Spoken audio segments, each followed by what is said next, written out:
بسم اللہ الرحمن الرحیم، السلام علیکم۔ آپ دیکھ رہے ہیں ولایت ٹی وی USA، میں ہوں محمد ثقلین۔ نظر ڈالتے ہیں ہیڈ لائنز پر۔ جنگی کمانڈ کی سربراہی کے لیے پہلی مرتبہ خاتون نامزد۔ تارکین کا بحران، یورپی یونین اور ترکی میں معاہدہ طے پا گیا۔ روس میں مسافر طیارہ گر کر تباہ، 61 افراد ہلاک۔ ڈونلڈ ٹرمپ کے خیالات عیسائیت سے متصادم ہیں، پاپائے روم۔ استنبول میں خودکش حملہ، 4 افراد ہلاک۔ گھوڑے پر تشدد بی جے پی کے رکن اسمبلی کو مہنگا پڑ گیا۔ پرویز مشرف واپس نہ آئے تو ذمہ دار موجودہ حکومت ہوگی، یہ کہنا تھا اپوزیشن لیڈر خورشید شاہ کا۔ تحریک جعفریہ کو بدنام زمانہ لسٹ سے خارج کیوں نہیں کیا گیا؟ Allama Sajid Ali Naqvi. All parties action committee کے زیر اہتمام احتجاجی جلسہ، حکومت کے خلاف شدید نعرہ بازی۔ پیرس حملے کا مرکزی ملزم گرفتار۔ عدالت سے حصول انصاف کا وسیلہ بار ہوتا ہے، علامہ راجہ ناصر عباس جعفری۔ بر صغیر میں اسلام کا چراغ سادات نے روشن کیا۔ نیوزی لینڈ کی مسلسل دوسری فتح۔ پاکستان بمقابلہ انڈیا، بڑا ایونٹ، بڑی ٹیمیں، بڑا میچ۔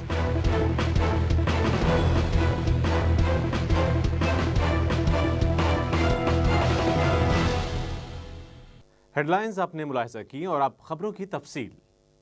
جنرل لوئی رابنسن پیسیفک ایئر فورسز کی کمانڈر ہیں اور انہوں نے سن 1982 میں امریکی فضائیہ میں شمولیت اختیار کی تھی۔ امریکہ کے سیکرٹری دفاع ایش کارٹر نے امریکہ کی فوجی تاریخ میں پہلی مرتبہ ایک خاتون کو جنگی کمانڈ کی سربراہی کے لیے نامزد کیا ہے۔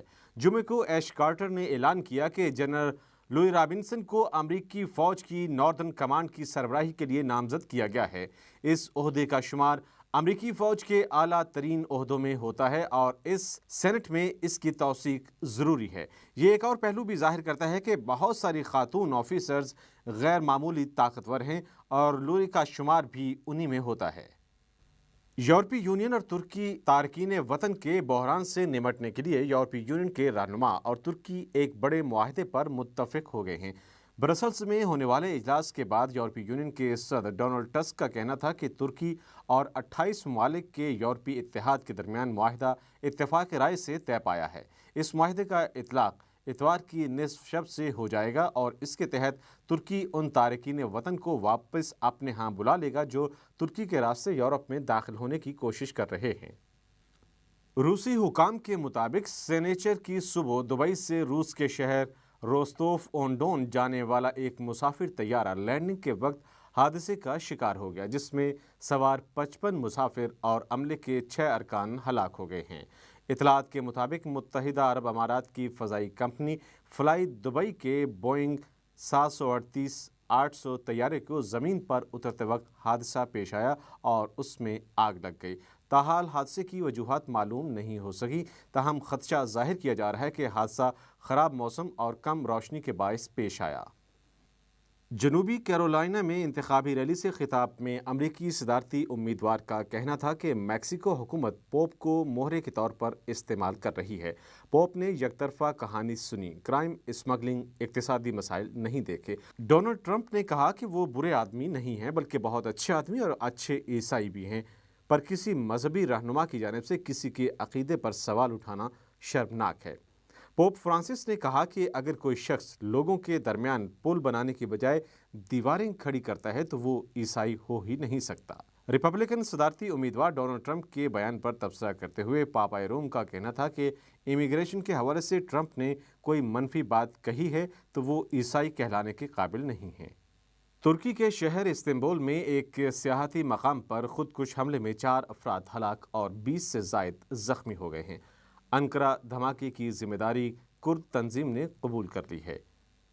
گزشتہ اتوار کو ترکی کے دارالحکومت انقرہ میں ہونے والے دھماکے میں 37 افراد ہلاک ہوئے تھے اور کرد عسکریت پسند تنظیم TAK نے اس حملے کی ذمہ داری قبول کی تھی۔ اس کے بعد ملک کے صدر رجب طیب اردوغان نے کہا تھا کہ حکومت دہشت گردوں کے خلاف کارروائی کرے گی اور انہیں گھٹنے ٹیکنے پر مجبور کر دے گی۔